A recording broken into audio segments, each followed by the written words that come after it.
Un nuevo y poderoso testimonio de este fantástico libro te espera. Bienvenido.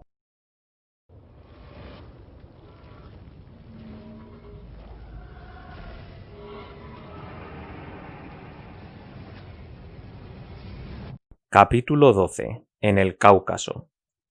Entretanto, la lucha en el frente oriental se aceleraba. El ejército había enviado reemplazos de los soldados caídos y el ejército lanzó una ofensiva que tuvo un enorme éxito. Los rusos tuvieron que retroceder. En el sur, los alemanes cruzaron el río Volga, y eso permitió que los zapadores abandonaran la cuenca del río Donets, donde habían estado varios meses. Las órdenes eran las de seguir avanzando hacia el este. Una tarde, mientras Franz estaba ocupado con sus cuentas, el correo trajo órdenes para que los zapadores se volvieran rápidamente hacia Stalingrado.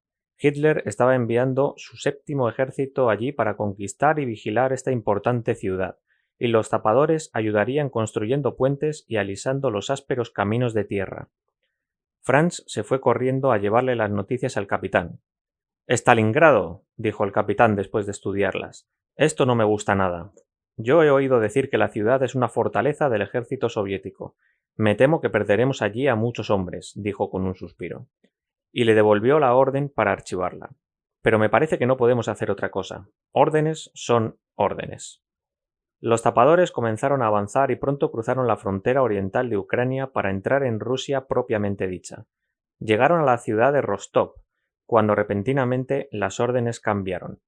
«Eric, mira esto», llamó Franz con excitación al sargento que acababa de entrar. «Ya no iremos a Stalingrado, sino al Cáucaso».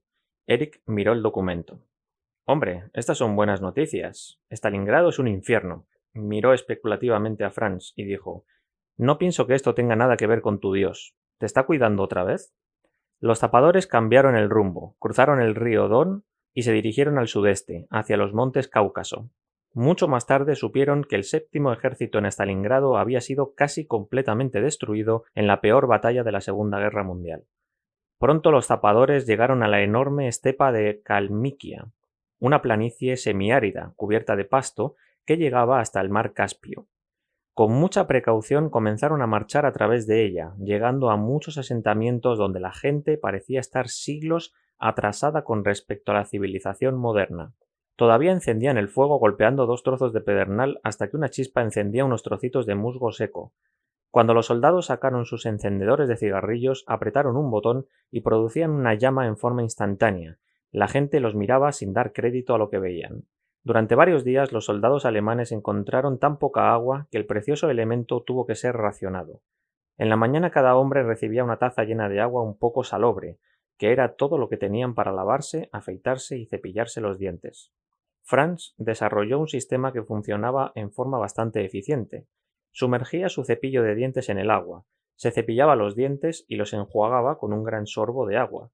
Devolvía ese agua a la taza, mojaba su brocha de afeitar en la taza, se enjabonaba la cara y se afeitaba. Finalmente se mojaba las manos en el agua, ahora algo jabonosa, y las pasaba por su cara y cuello. Para entonces no quedaba ni una sola gota en la taza. A mitad de su travesía por la estepa de Kalmikia, los zapadores se detuvieron cerca de un monolito de madera que proclamaba en varios idiomas: «Usted está parado en la frontera entre Europa y Asia». Por tanto, decidieron acampar allí para pasar la noche. De algún modo, estar a la sombra de esa señal los hizo darse cuenta de cuán lejos estaban de su hogar. Tarde en la noche, Franz salió de su tienda. No había luna, solo las estrellas brillaban en el cielo que parecía de terciopelo. Parecía que las podía tocar. Mirándolas, se preguntaba dónde estarían sus amados. ¿Vivirían todavía? Tal vez en ese momento también estarían mirando al cielo y pensando en él. Y él sabía que el mismo Dios que vigilaba las estrellas en sus cursos también estaba velando por él y su familia. Con nueva seguridad volvió a su carpa. Finalmente la compañía llegó al Cáucaso. Habiendo salido de la estepa casi desértica, les pareció que habían llegado al Edén. Muy por debajo de las cumbres nevadas de sus montañas, las vides y los granados estaban cargados de frutas. El agua era fresca y dulce. Las praderas de montaña estaban tapizadas con flores silvestres. Pero lo mejor era que la gente era amigable, dándoles la bienvenida como libertadores del gobierno comunista. Alegremente les daban a los soldados el mejor alojamiento y con buena voluntad intercambiaban cosas con los hombres. En esos días los zapadores estaban acampados a la sombra del monte Elbruz. de 5.653 metros de altura, el monte más alto de Europa. Durante ese interludio tranquilo, Franz recibió una carta de apariencia oficial del gobierno de Estado de Baviera. No podía imaginarse de qué se trataba.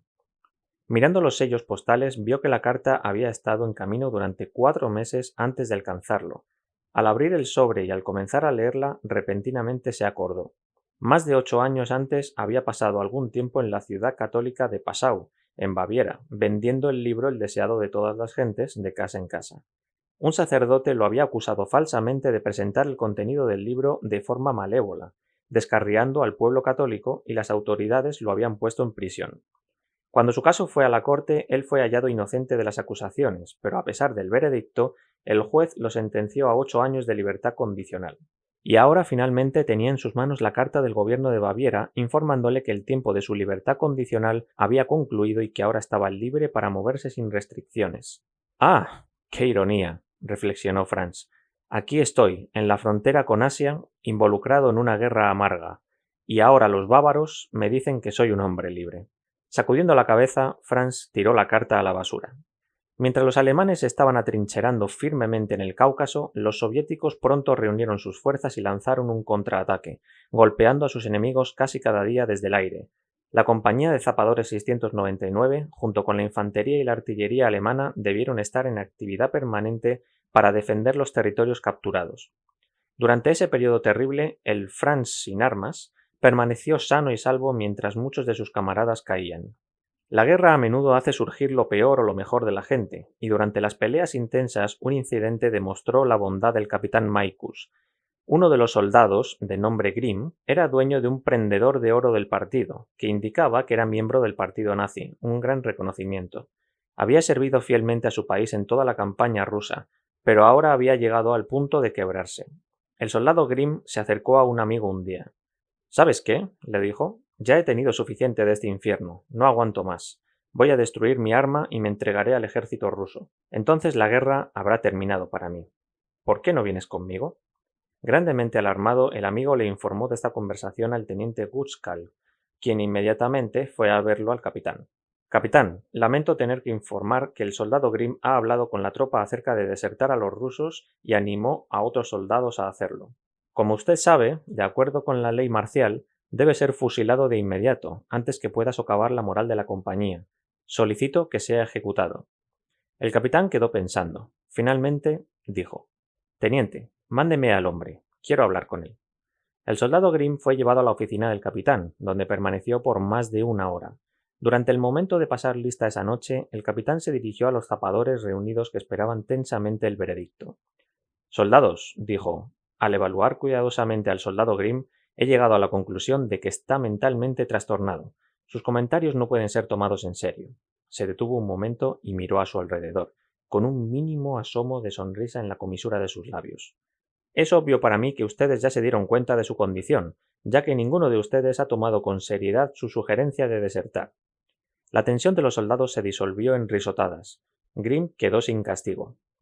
Después de unas pocas semanas de batallas recias, los rusos descubrieron que ellos no podían atravesar las líneas alemanas tan fácilmente como se habían imaginado. Retrocedieron apresuradamente y el ejército otra vez siguió hacia el sur. Los locales, que a menudo eran amistosos hacia los alemanes, saboteaban a los rusos cada vez que podían. El avance siguió el orden acostumbrado. La compañía de zapadores 699 encabezaba la marcha, reparando o construyendo puentes. Seguía las SS, destruyendo tantos judíos como podían encontrar. Finalmente venía la infantería y la artillería y ocupaban los territorios limpiados. Otra vez Franz reanudó su esquema de ir de casa en casa para dar la advertencia a los judíos. Al seguir avanzando hacia el sur, llegaron a una región cubierta con enormes campos de girasol, cuyas caras doradas se dirigían al sol y se extendían tan lejos como daba la vista. Cuando la compañía 699 llegó al siguiente pueblo, descubrieron un gran molino de aceite. Montañas de semillas de girasol estaban apiladas en la calle esperando ser transformadas en delicioso aceite de girasol prensado en frío, el mejor del mundo. Adentro, los hombres descubrieron gigantescas bateas llenas hasta el borde con el aceite transparente. Más tarde supieron que allí había más de 200.000 litros de aceite almacenados. Los zapadores recibieron la orden de hacer volar el molino.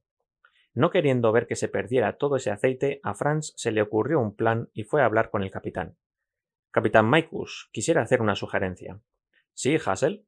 Sería una vergüenza destruir todo ese aceite. Si me diera permiso, señor, pienso que podría distribuirlo equitativamente entre los soldados. Podríamos llenar latas con el aceite y enviarlas a casa. Usted sabe cuán difícil es conseguir cualquier clase de aceite o grasa en Alemania.